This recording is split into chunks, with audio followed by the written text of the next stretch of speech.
Hello guys, mayroon tayo ngayong repair dito na live Fit 1000. Ito yung laman niya guys. Yan, at tinanggal ko na po yung channel 1 niya, tinanggal ko na po. Na saka mayroon tayong nakita na sira dyan, yung dalawang transistor dyan, saka dito sa kabila isa yan. Yan ang nakita natin guys na sira, at saka yung dalawang fuse dito yan, putok yan. Ito guys, dalawang fuse putok.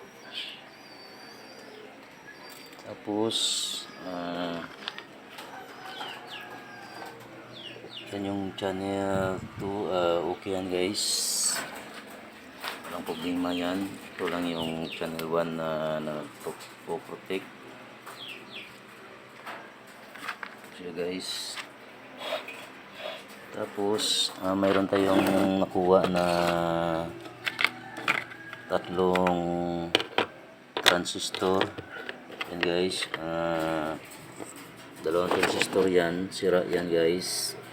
Tapos ang number niya ay 0302. Tapos yung isa is hindi ma-focus guys, 0281.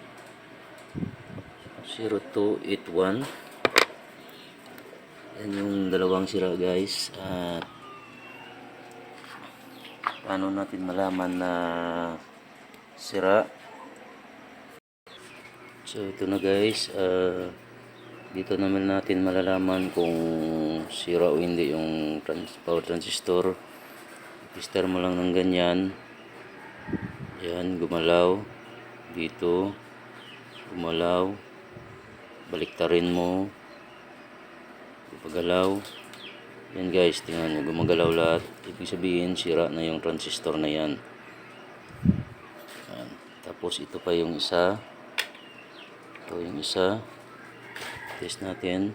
Yan, gumagalaw, yan, kahit saan yan guys, gumagalaw, kahit baliktarin.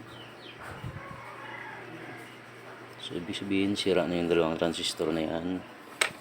Ito yung transistor na isa na tinanggal ko, ito yung okay guys, tingnan nyo, gumagalaw siya. Tapos kabila gumagalaw.